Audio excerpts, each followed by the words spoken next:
Hey folks, Bob Thibodeau here. Welcome to your daily leadership tip for today. This is Friday. We're doing our Friday wrap up. Now, this week I've been sharing how and why we need to get off of the circle of life and onto what I call the triangle of success. This has been an informative week, and I pray you've received a lot of valuable insight into the things we've been discussing.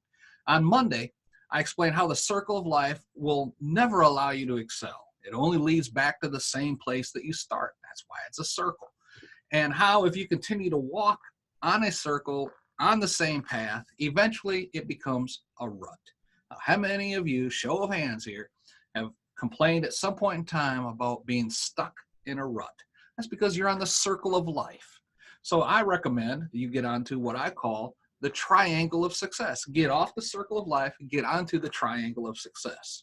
On Tuesday, I shared how to build the solid foundation of the triangle. You have to have a solid foundation. A weak foundation means you're not going to be able to build a strong triangle. So you have to have a solid foundation. I explained how you can turn the negative experiences in your life into positives by using them as the building blocks for your foundation. The more experiences you have, both positive and negative, the stronger your foundation will be. That's why you hear some people complaining about he doesn't know anything, he has no experience, he only has book knowledge compared to wisdom and understanding from actual applications of life. That's why your foundation is so important. On Wednesday, I explained the second side of the triangle of success is love. That's one side.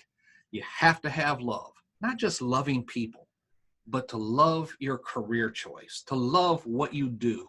If you don't love your job, then you will never be successful. Too many people go to work every Monday morning dreading the week ahead.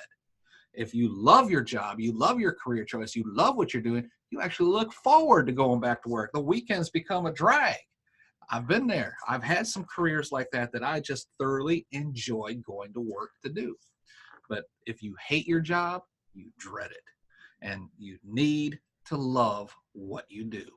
And, if you're working at a career right now that's not fulfilling for you, you need to change careers. You need to find something that you love to do, and then work will never be burdensome again.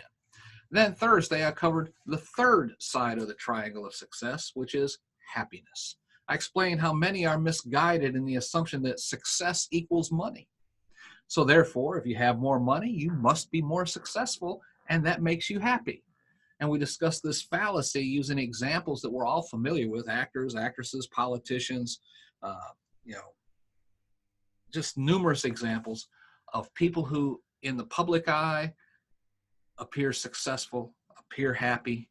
They have all the money in the world, but they commit suicide, or they accidentally take a drug overdose, or they are in depression, alcoholism, because they consider themselves prisoners of their own making behind their own huge walled mansions that from the outside looking in, it must be nice to live in a place like that. But they feel like they're in prison because they cannot go out into the public eye. That all their riches, all their so-called success did not bring true happiness.